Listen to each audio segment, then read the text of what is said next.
प्यार दोस्तों नमस्कार, मेरा नाम है आयुष्मान त्रिपाठी और आप सबका मेरे चैनल द लिबरल पंडित में बहुत बहुत स्वागत है। दोस्तों अभी हाल ही में पूरी दुनिया में जो कोरोना वायरस फैला हुआ है जिसका सिर्फ एकमात्र सॉल्यूशन है वो है लॉकडाउन, जिसके तहत भारत में भी लॉकडाउन बढ़ाया गया है। और इसी लॉकडाउन के तहत जो हमारे देश के माइग्रेंट्स थे उनको विदेशों से वापस लाया गया, वो भी फ्री में। यहाँ तक ये पाया गया कि एक जानवर तक को इस देश में वापस लाया गया। वहीं दूसरी तरफ अगर हम इसी देश में रहने वाले माइग्रेंट्स की बात कर लें जो गरीब हैं, जिनके पास पैसे नहीं हैं, या फिर ये कहिए कि वो डेली कमाते हैं और डेली खर्च करते हैं और डेली अपना पेट भरते हैं, जब भी हम अपना न्यूज़पेपर उठाते हैं तो दो खबरें हमेशा दिखती हैं, एक कोरोना वायरस से मरने वालों की और दूसरी हमारे देश में किस जगह माइग्रेंट्स की मौत होगी। दोस्तों अगर इसके पीछे सबसे बड़ा कोई रीजन है तो वो दो रीजन हैं। सबसे पहला ब्यूरोक्रेसी और दूसरा जो हमेशा एक प्रॉब्लम मन के सामने आता है वो है इस देश की पॉलिटिक्स। दोस्तों अगर हम हाल ही में यूपी गवर्नमेंट का उदाहरण है तो यूपी गवर्नमेंट और कांग्रेस गवर्नमेंट ने बसों को लेके बहुत ज्यादा लड़ाई हो गई।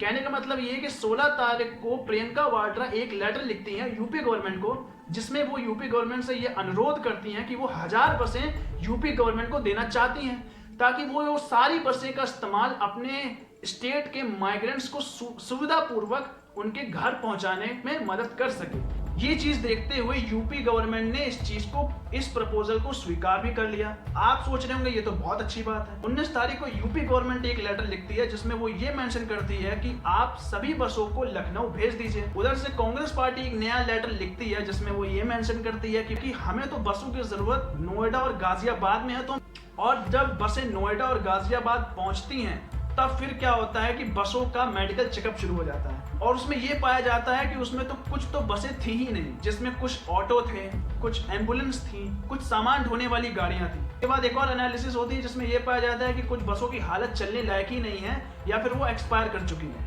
उसके बाद कांग्रेस गवर्नमेंट एक और नया लेटर लिख के आती है और वो ये कहती है अपने लेटर में कि जितनी भी बसें अच्छी हैं, जितनी भी बसें अच्छी हैं, जितनी भी बसें चल सकती हैं, कम से कम उन्हीं बसों को इस्तेमाल कर लिया जाए। और वो एक्शन लेते हुए अपने एक एओ को सस्पेंड कर देती है क्योंकि उसी की गलती की वजह से 1000 बसें नहीं पहुंच पाई थी, जिसकी वजह से यूपी गवर्नमेंट को पॉलिटिक्स करने का मौका मिल गया था। अब आप सोच रहे होंगे ये तो अच्छी बात है।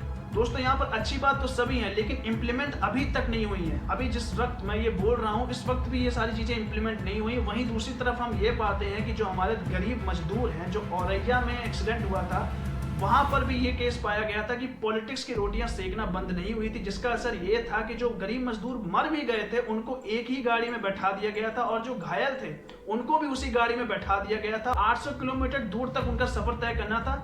जरा आप एक बार ये सोचिए कि अगर आपकी प्लेट में मरा हुआ कॉकरोच कोई रख दे तो आपकी आवाज निकल जाएगी।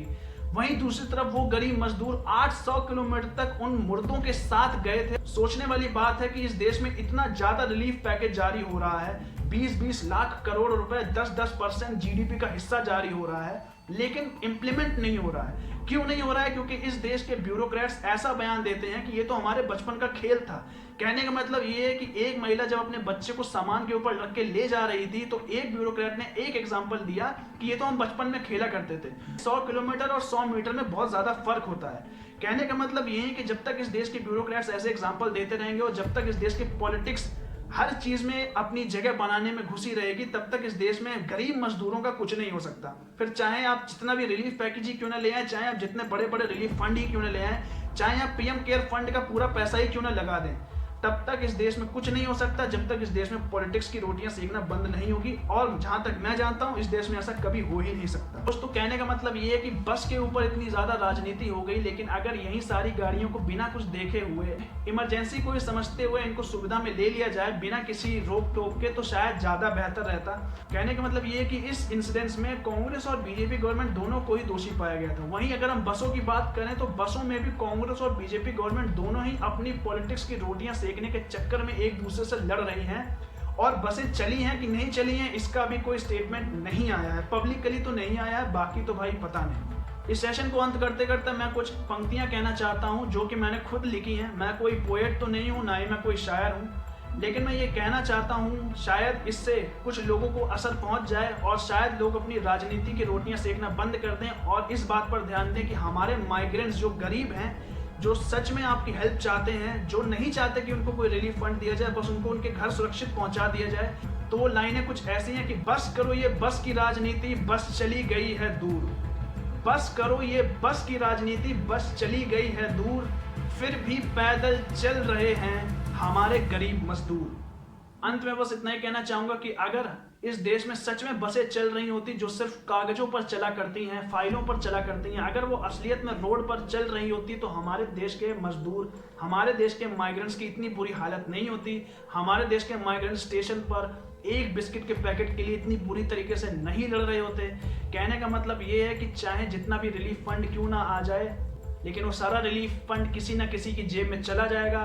अंत में बस यही होगा कि अगली सुबह जब आप उठेंगे तो आप फिर से पाएंगे कि औरैया जैसा इंसिडेंस किसी और स्टेट में हो गया है, बस सरकार बदली होगी और नए चेहरे होंगे। उम्मीद करता हूँ कि आपको मेरे ये सेशन पसंद आया होगा, और अगर आपको मेरी वो लाइनें अच्छी लगी हो तो प्लीज़ कमेंट सेशन में बताइएगा ज़रूर, और प्लीज़ प्लीज़ प्लीज़ मेरे चैनल द लिबरल पंडित को सब्सक्राइब ज़रूर करिएगा।